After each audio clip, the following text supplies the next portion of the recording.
Imagine the universe doesn't care about you. Suppose the stars are cold, time is blind, the universe is silent. Nothing records your existence. It was like this billions of years ago, and it will be like this billions of years from now. You already know that, don't you? So, given all of this, why do you still try to be a good person? Why don't you lie? Why do you reach out to someone who falls? If you know the universe is recording none of it, why do you care so much about rules, conscience, someone else's pain? This is one of philosophy's deepest, most fascinating, and most unsettling questions. And today I want to explore it with you all the way to the end. Because the answer is hidden somewhere far more powerful than you might expect. Let's get one thing straight first. The universe has existed for 13.8 billion years. We, on average, live for 80. Stars are born and die. Galaxies collide. And here we are on a tiny planet asking ourselves, why do I even exist? Speaking from a scientific standpoint, everything will end one day. Entropy grows, time moves forward, and nothing is permanent. Philosophy has a name for this picture: nihilism. It comes from the Latin word nihil, meaning nothing. The core claim is this: there is no objective, predetermined meaning in the universe. No universal force is telling you this is why you exist. Albert Camus called it the absurd. The collision between humanity's desperate search for meaning and the universe's profound silence. You want meaning. The universe doesn't even register the question. So let me ask you something: does this idea frighten you, or does it set you free? Because this is exactly where philosophers split into two camps. And that split changes everything about how we think about morality. For centuries, morality was tied to an external authority. God, the state, society. Be good because someone is watching. These systems worked, but they were built on fear or reward. In the 19th century, Nietzsche said something ruthless: God is dead. Meaning, modern humanity no longer believes in a universal moral authority. So what's left? And that's exactly when morality starts to feel optional. A creeping sense of lawlessness begins to surface. But evolutionary psychology offers something fascinating: goodness exists because it works. For hundreds of thousands of years, humans lived in small groups. Those who contributed to the group survived. Empathy, cooperation, a sense of justice, these are a biological inheritance. They are genuinely coded into your brain. So the impulse to be good wasn't imposed on you from the outside. That impulse is part of your own architecture. But here's the real question, the powerful one: if you knew there was nothing to gain, if you knew no one would ever see it, would you still do the right thing?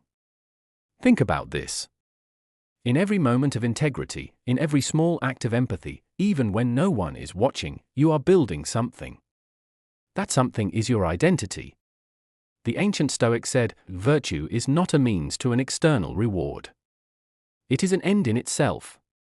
Marcus Aurelius, Roman emperor, one of the most powerful men to ever live, reminded himself every single morning, today you will encounter ungrateful, selfish, rude people. But be good anyway. Because that is what is in accordance with your nature.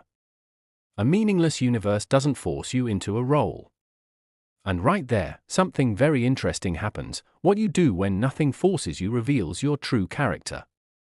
One person is kind because of rules. Another is kind even when no rule demands it. The difference between those two people is what philosophy and psychology find most fascinating. In a meaningless universe, your choices don't become less important. They speak louder. Jean-Paul Sartre said, existence precedes essence. You exist first, then you decide what you'll become. Meaning was not handed to you. But that doesn't mean you are meaningless. It means the responsibility for meaning belongs to you. And this is exactly where the question, why should you be a good person, starts to crystallize. Picture two people. One chooses honesty, empathy, and responsibility. The other chooses manipulation, indifference, and short-term gain. In a meaningless universe, both choices might seem equal. But they're not. Because even if the universe doesn't care, you are the one living your life. The person who acts with empathy builds trust, forms deep connections, and feels a sense of internal coherence. The other might gain short-term advantages, but ends up surrounded by shallow relationships, constant tension, and ultimately, a quiet inner emptiness. So being good isn't about earning points from the universe. It's about designing the kind of life you actually want to live. Now let's bring this back down to earth. When you do something kind, your brain releases dopamine and oxytocin. That's a biochemical reward. Even if the universe is meaningless, your own biology is saying, be good and you win. Modern psychology research consistently shows that people who help others live longer, experience less depression, and report higher life satisfaction. People with high empathy scores rank significantly higher when it comes to overall well-being. Then there's what we call social capital. Trustworthy, honest, empathetic people build far stronger relationships, both in their professional and personal lives. A domino effect takes shape. And even in a meaningless universe, a small community of good people forms around you. That community becomes your light in the darkest moments. Acting selfishly might look like an advantage in the short run. In the long run, the opposite is true. So how do you actually practice this? Simple. Start small. Say good morning to your neighbor, let someone merge in traffic, genuinely listen when a friend is struggling. These aren't grand sacrifices, but they create a chain reaction. Now let's get to the most important point. Maybe the universe has no eye watching you.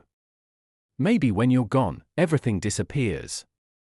Maybe billions of years from now the sun will fade, and no trace of you will remain.